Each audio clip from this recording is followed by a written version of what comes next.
If you're someone who isn't totally sure what their personal style is, I'm going to take you through a 5-step process that will help you clarify what it is and give you actionable steps that will help you clean up your closet and get your style closer to where you want it to be.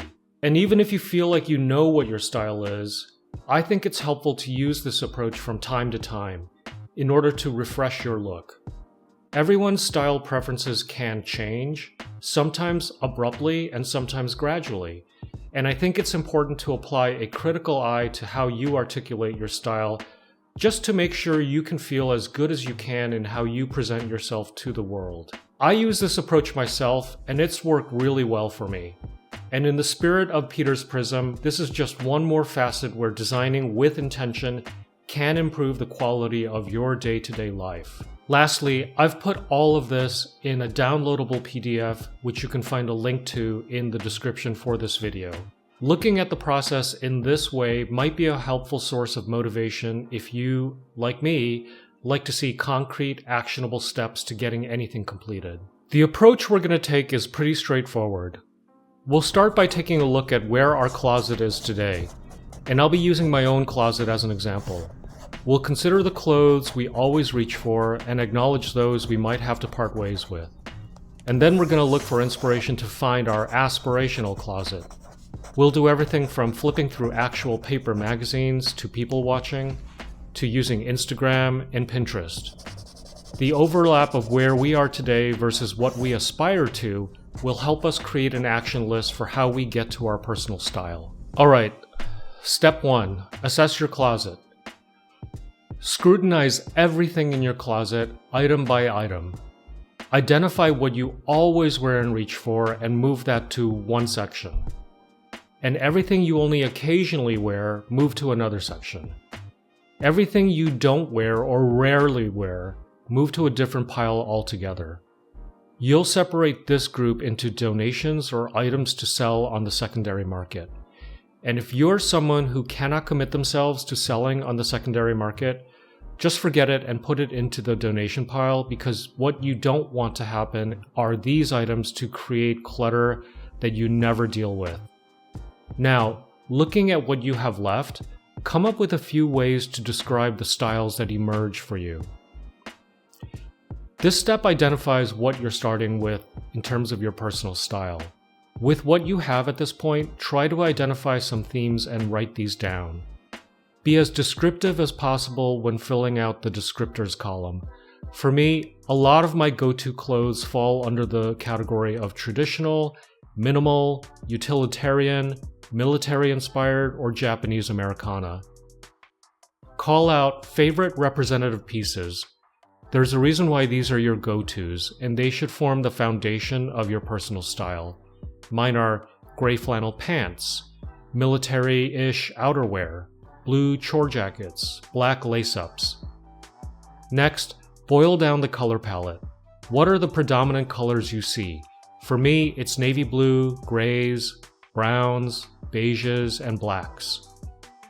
Lastly, you're bound to have a few pieces that don't seem to align.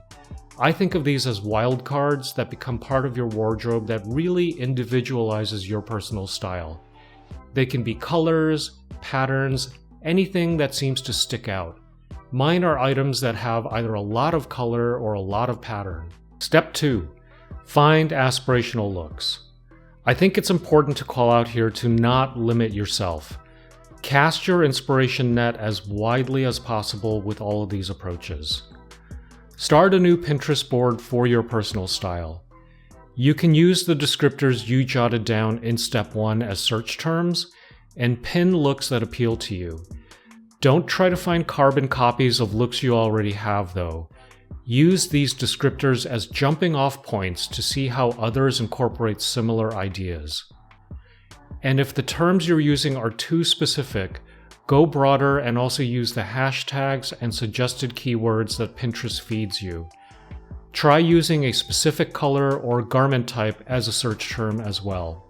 Scroll through Instagram and save posts that resonate with you. Luke Hodges, I think, does a wonderful roundup of great looks that he finds across the internet, and I'm always inspired by how Daniel Simmons puts looks together. He's got a very minimal aesthetic that appeals to me and always manages to look relaxed yet stylish and pulled together. Magazines can also be a great resource.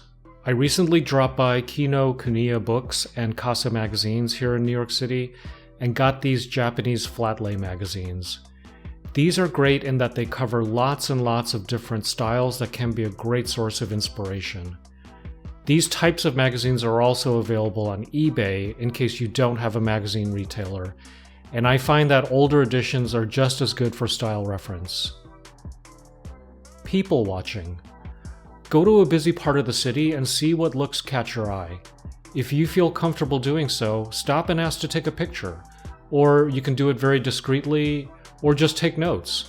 Sweaters, pants, fabrics, shoes, you can study all of these and jot them down as reference points. Looking at what inspires or excites you is a great way to understand what is aspirational for you. And this step is about understanding how to push your style to the next level of articulation. It's about understanding what is aspirational. So take a look at everything you've collected and ignore the overlaps, i.e. pieces that you already have, and focus on the looks. What about these looks appeal to you, and how would you describe them? For me, some term comes to mind after reviewing my Pinterest board and magazine selections are loose, monochromatic, color blocking. Next, take a look at the details of these aspirational looks and jot down what seem like key pieces. For me, it looks like trainers, knit caps, oversized tapered pants, oversized coats, denim jackets. Now study the colors. What color themes are coming through? For me, navy blues, grays, and browns seem to continue to dominate, but I'm also picking up on a lot of oranges, yellows, greens, and reds.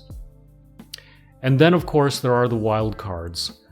For my Pinterest board, I'm seeing things like stripes, polka dots, patterns, quilting, embroidery, and other elements that indicate a hand touch to some of these looks. Step 3. Identify the needs. Your personal style has to be realistic. You need clothes for specific occasions. But what are those occasions? We all need clothes, for example, for casual outings, hanging with friends, things that are less formal. And you probably also need work clothes or be able to present yourself appropriately for interviews in person or on Zoom. And maybe you're like me and you enjoy being out and about, but you want to look pulled together and not be wearing sweatpants. And then, of course, there are dressier moments. Going out to nicer restaurants, for example, or celebrating special occasions. This step is very important because you want your style to work for you for as many occasions as possible. And the harder that specific pieces can work for you, the more value they bring to the table.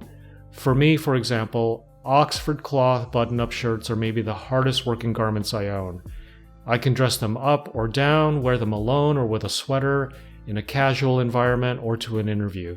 You get the idea. Assess everything you've recorded in steps 1 and 2 and remove anything that doesn't seem to fit or isn't realistic for the kind of lifestyle that you have. Step 4. Find the gaps and throw in some wildcards. There will be items in the aspirational column that you already have from step 1, but there will likely be more items you don't have. These are the things that you want to jot down under the To Acquire section for step 4. And lastly, you may have some heirloom pieces or items that are outliers, aka the wildcards. Which ones make the most sense to move forward with? You might already have some, but there might be others you want to acquire over time.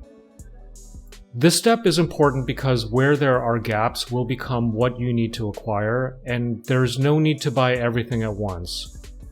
Look at secondary markets, thrifting, there are online platforms you can explore as well. And the wildcard items are important because that's a key place to make your style really speak to your individuality.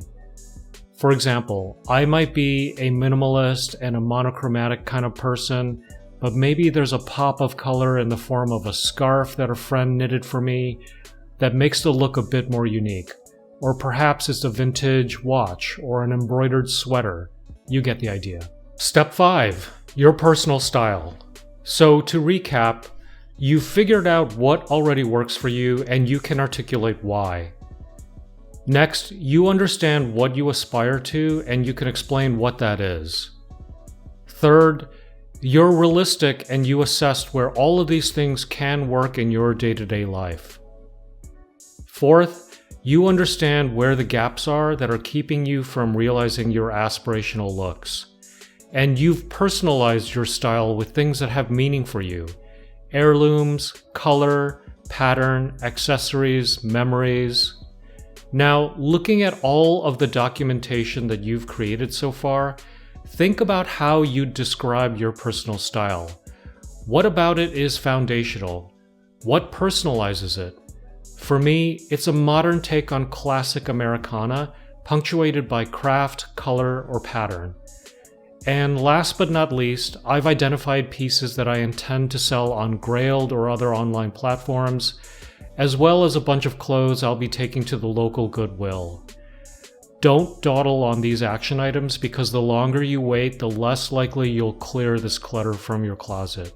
As I mentioned at the start, personal style can and often evolves. Regularly taking the time to assess, cull, and redefine or update your style can help you feel more pulled together and will more accurately express what you're about. Don't be surprised when you get noticed more often as a result of the work you've put into this process. I certainly appreciate it and others will too. Well, I hope this was a helpful walkthrough on clarifying your personal style. Thank you again for joining me on Peter's Prism, where great and intentional design matters and can improve the quality of your life if you let it. Until next time, stay stylish. Bye!